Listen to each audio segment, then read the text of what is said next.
नमस्कार दोस्तों, मेरा नाम है आशुतोष और आप देख रहे हैं डायनामिक इम्पल्शन। आज के इस वीडियो में हम बात करेंगे 23 अप्रैल 2022 के करंट अफेयर्स के। ज्ञान को कभी भी छोड़ना नहीं चाहिए, इसलिए वीडियो को अंत तक अवश्य देखिएगा। सबसे पहला प्रश्न है, हाल ही में कहां पर 2 दिवसीय व्यापार कॉन्क्लेव का उद्घाटन किया गया? Where was the 2-day business conclave inaugurated recently? A Ahmedabad, B Visakhapatnam, C Mumbai, D Bengaluru. And the right answer is Visakhapatnam. तो हाल ही में विशाखापट्टनम में बस बिजनेस कॉन्क्लेव का उद्घाटन किया गया है। अब देखिए, उतना इम्पोर्टेंट मतलब मैं इसके बारे में बोल नहीं सकता हूँ है कि नहीं है। ये 2 दिवसीय कार्यक्रम है जिसे हंस इंडिया के द्वारा आयोजित किया गया था। हंस इंडिया के बारे में आप पढ़ सकते हैं, वो इम्पोर्टेंट हो सकता है। विशाखापट्टनम को विश्व व्यापार केंद्र भी बोला जाता है। ऐसी जानकारियाँ होनी चाहिए आपको। जिस भी जिले के बारे में आप पढ़े उसका जो ऑल्सो नोन एज एक ही है उस सिटी को, उसको भी देख लीजिएगा। अगला प्रश्न है, हाल ही में RS-28 सरमद बैलिस्टिक मिसाइल का परीक्षण किसने किया? Who recently test fired the RS-28 Sarmat ballistic missile? A चीन, बी रूस, C United Kingdom, D Pakistan.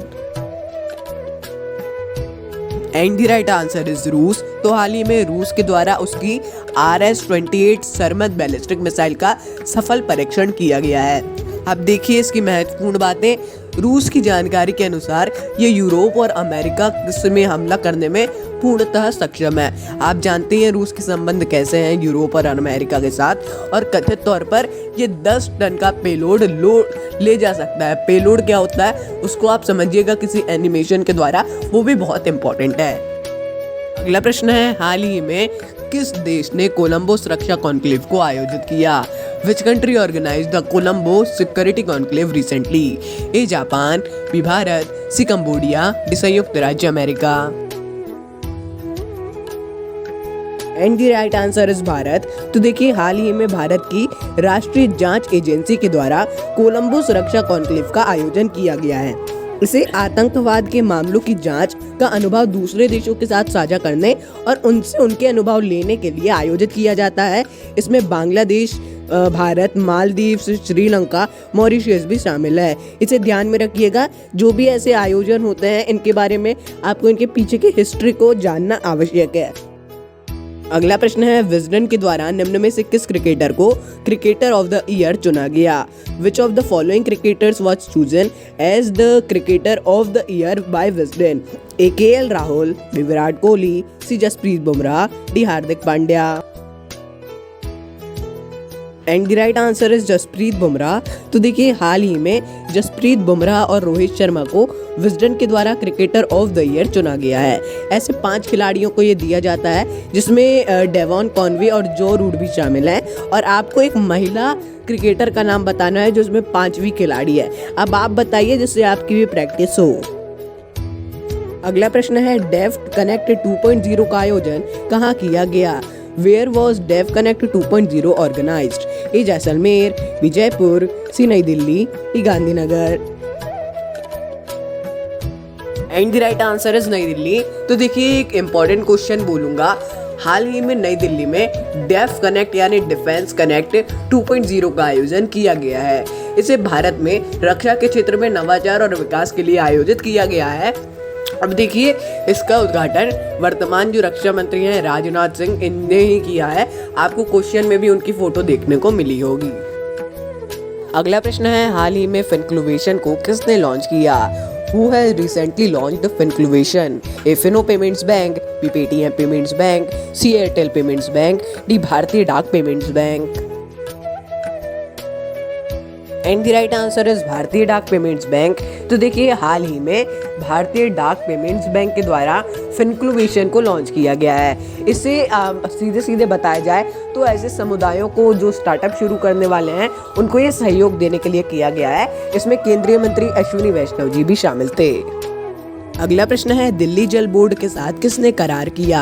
Who signed an agreement with Delhi Jal board? A NHAI, B NTPC, C DRDO, D CISF। And the right answer is NTPC.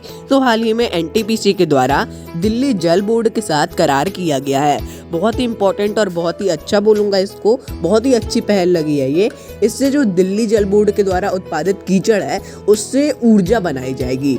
मतलब वो कीचड़ बनाते नहीं हैं, जैसे boring वगैरह भी होती है और भी बहुत सी चीज़ें होती हैं, उसमें जो भी कीचड़ निकलता है वो अब एनटीपीसी को दिया जाएगा और एनटीपीसी उससे ऊर्जा बनाएगी। बहुत ही अच्छी बात लगी है मुझे।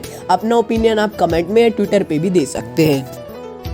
अगला प्रश्न है, नीति आयोग के साथ किसने समझौता किया? Who entered into an agreement with NITI Aayog? AWHO, UNICEF, CWTO, संयुक्त राष्ट्र विकास संगठन। And the right answer is UNICEF. तो देखिए हाल ही में यूनिसेफ यानी United nation international children emergency fund और नीति आयोग ने आपस में करार किया है। करार नहीं है, समझौता है। उसके पहले प्रश्न में था इसलिए थोड़ी कंफ्यूजन हो गई है, लेकिन ये समझौता है।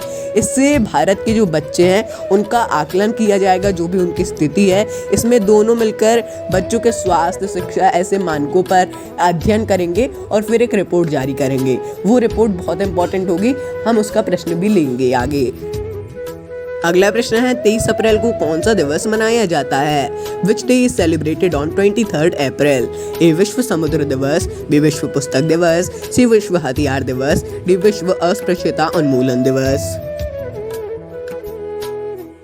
And the right answer is विश्व किताब दिवस। तो प्रत्येक वर्ष 23 अप्रैल को विश्व किताब दिवस मनाया जाता है। देखिए इसका आयोजन यूनेस्को ही करता है, यूनेस्को के द्वारा किया जाता है।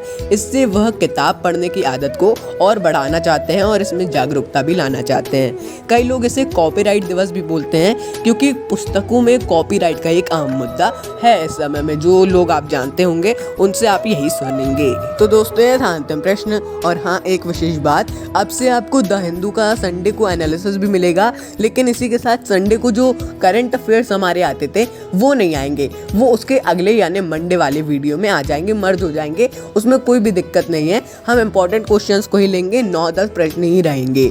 और आप वो देखना चाहें तो वो भी देख सकते हैं। नमस्कार, डायनामिक इम्पल्शन।